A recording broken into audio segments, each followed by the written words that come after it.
ಸಿಂಧನೂರು ನಗರದ ಪತ್ರಿಕಾ ಭವನದಲ್ಲಿ ಮಾಜಿ ಸಂಸದ ಕೆ. ವಿರೂಪಾಕ್ಷಪ್ಪ ಸುದ್ದಿಗೋಷ್ಠಿ.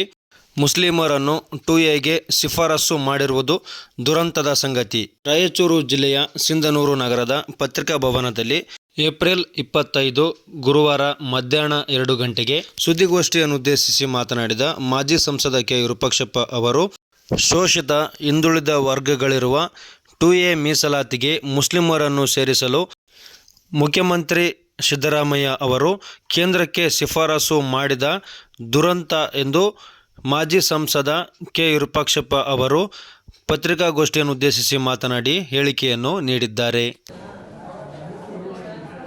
ಕರ್ನಾಟಕ ರಾಜ್ಯದಲ್ಲಿ ಮೀಸಲಾತಿ ವ್ಯವಸ್ಥೆಯನ್ನು ಜಾರಿಗೆ ಬಂದಿದೆ. ನಾವತ್ತು ದೇವರಾಜ ಅರಸು ನೆನೆಸ್ಕೊಳ್ತಾ ಇದ್ದೀವಿ. ಅವತ್ತು ದೇವರಾಜ ಅರಸುರವರು ಹಾವನೂರು ವರದಿಯನ್ನು ಜಾರಿಗೆ ತರೋದ್ರ ಮೂಲಕ ಕರ್ನಾಟಕ ರಾಜ್ಯದಲ್ಲಿ ಶೋಷಿತ ಜನಾಂಗಕ್ಕೆ, ಹಿಂದುಳಿದ ವರ್ಗಗಳಿಗೆ ಮೀಸಲಾತಿ ಕೊಡೋದ್ರ ಮೂಲಕ ಇವತ್ತು ಬದುಕು ಕಟ್ಟಿಕೊಳ್ಳಿಕ್ಕೆ, ಜೀವನ ಕಟ್ಟಿಕೊಳ್ಳಿಕ್ಕೆ ಆಧಾರವಾಗಿರ್ತಕ್ಕಂಥದ್ದು. ಆದರೆ ಈ ಸಿದ್ದರಾಮಯ್ಯ ಒಂದು ಕೋಮನ್ನು ಓಲೈಸುವುದರ ಜೊತೆಗೆ ಚುನಾವಣೆ ನಂತರ ತನಗೆ ಅಧಿಕಾರ ಸಿಕ್ಕ ನಂತರ ಹಿಂದು ವರ್ಗಗಳನ್ನು ಅಥವಾ ಹಿಂದುಳಿದ ವರ್ಗಗಳನ್ನು ಮತ್ತು ಹಿಂದೂ ವರ್ಗವನ್ನು ಕಡೆಗಣಿಸುವುದರ ಮೂಲಕ ಇವತ್ತೇನು ಅರಸೂರವರ ಒಂದು ಕಾರಣದಿಂದ 2ಎ ಮೀಸಲಾತಿ ಸಿಕ್ಕಿತ್ತು. ನಮಗೆ 2ಎದಲ್ಲಿ ಸುಮಾರು 114 ಜಾತಿಗಳು ಬರ್ತವೆ.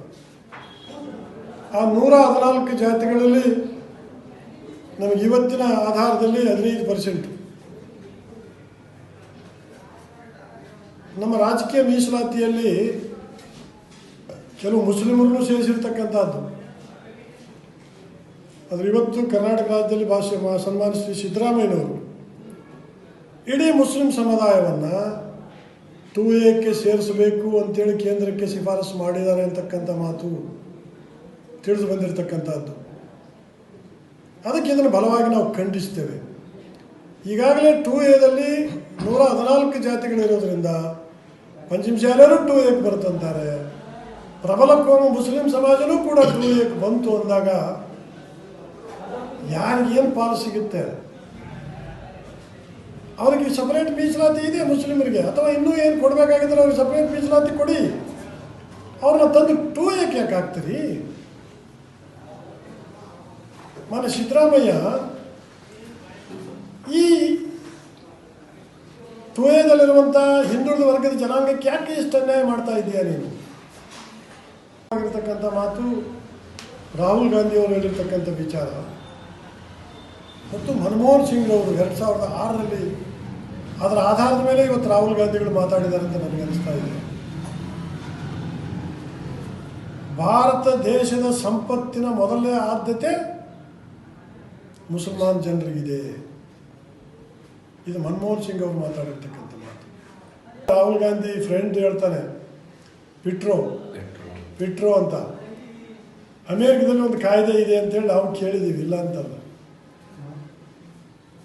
ಒಬ್ಬ ವ್ಯಕ್ತಿ ತೀರ್ಕೊಂಡ ಅಂದರೆ ಆತನ ಆಸ್ತಿಯಲ್ಲಿ 45% ಮಕ್ಕಳಿಗಾಗುತ್ತೆ, 55% ಸರ್ಕಾರ ತಗೊಳ್ಳುತ್ತೆ ಅಂತ.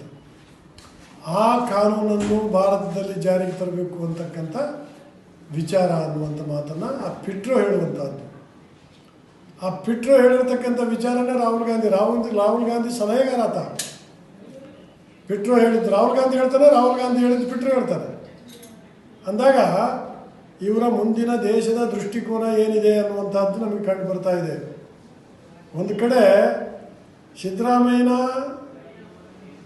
2ಎಕ್ಕೆ ಇಸ್ಲಾಮನ್ನು ಸೇರಿಸುವಂಥ ವಿಚಾರದಲ್ಲಿ ಕರ್ನಾಟಕ ರಾಜ್ಯದ ಅಹಿಂದ ಜನ ಏನಿದ್ದೀವಿ ನಾವು, ಹಿಂದುಳಿದ ವರ್ಗದವರು ಎಲ್ಲರೂ ಕೂಡ ಇವತ್ತು ಎಚ್ಚರಗೊಳ್ಬೇಕಾಗಿದೆ.